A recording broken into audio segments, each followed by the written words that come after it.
Apa itu HOTS? HOTS adalah kemampuan berpikir tingkat tinggi yang menuntut seseorang untuk tidak hanya mengingat atau memahami informasi, tetapi juga menganalisis, mengevaluasi, dan mencipta berdasarkan pengetahuan yang dimiliki. Teori dan model HOTS. Teori HOTS adalah seperangkat landasan konseptual yang menjelaskan proses perkembangannya, kemampuan berpikir tingkat tinggi pada peserta didik. Teori ini menekankan kemampuan kognitif seperti menganalisis, mengevaluasi, dan mencipta, serta bagaimana peserta didik membangun pengetahuan secara kritis, reflektif, dan bermakna dalam proses pembelajaran. Sedangkan model HOTS adalah rancangan atau pendekatan pembelajaran yang digunakan oleh pendidik untuk mengembangkan dan melatih kemampuan berpikir tingkat tinggi peserta didik.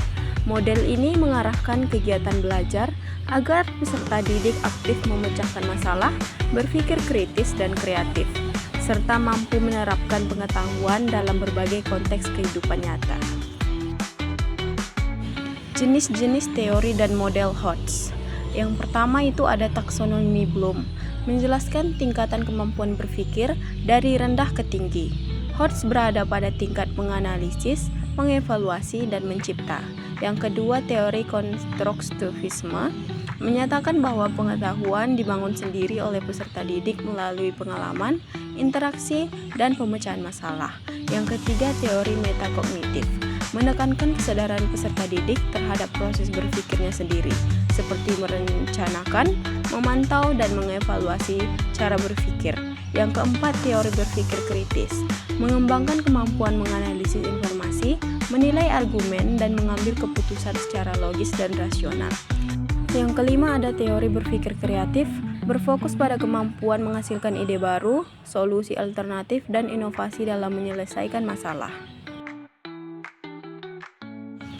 Jenis-jenis model HOTS. Yang pertama ada Problem Based Learning atau PBL, pembelajaran berbasis masalah nyata untuk melatih analisis dan pemecahan masalah. Yang kedua ada PJBL, pembelajaran berbasis proyek yang menghasilkan produk atau karya sebagai hasil berpikir tingkat tinggi. Yang ketiga ada Inquiry Learning. Yang keempat Discovery Learning. Yang kelima ada Contextual Teaching and Learning. Yang keenam ada Cooperative Learning berbasis HOTS.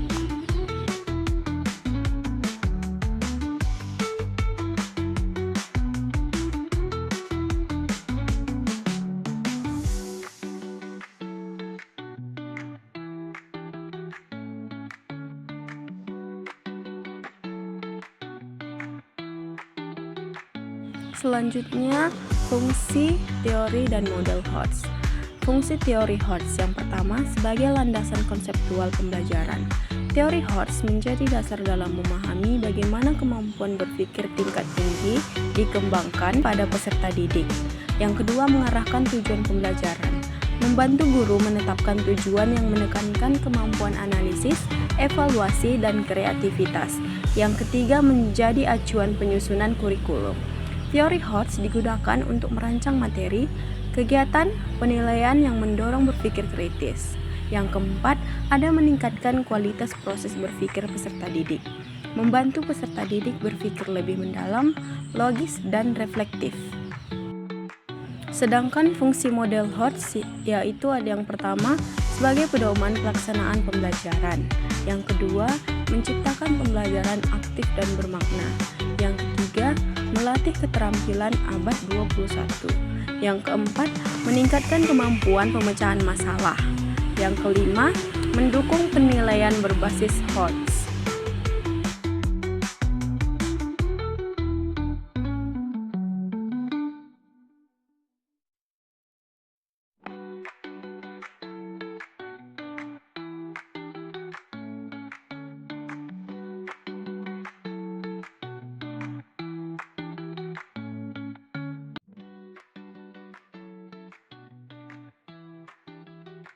Ada juga hubungan teori dan model HOTS. Hubungan antara teori dan model HOTS bersifat saling melengkapi. Teori HOTS menjadi landasan konseptual yang menjelaskan tujuan dan jenis kemampuan berpikir tingkat tinggi yang ingin dikembangkan. seperti menganalisis, mengevaluasi, dan mencipta. Sementara itu, model HOTS merupakan penerapan praktis dari teori tersebut dalam proses pembelajaran melalui strategi dan langkah-langkah pembelajaran di kelas. Dengan demikian, teori memberi arah, sedangkan model menjadi cara untuk mewujudkan perkembangan HOTS dalam pembelajaran. Jadi, kesimpulannya adalah HOTS adalah kemampuan berpikir tingkat tinggi yang mencangkup analisis, evaluasi, dan kreativitas. Teori HOTS menjadi landasan pengembangan pembelajaran, sedangkan model HOTS merupakan penerapannya di kelas. Keduanya saling melengkapi untuk menciptakan pembelajaran yang bermakna dan meningkatkan kemampuan berpikir peserta didik.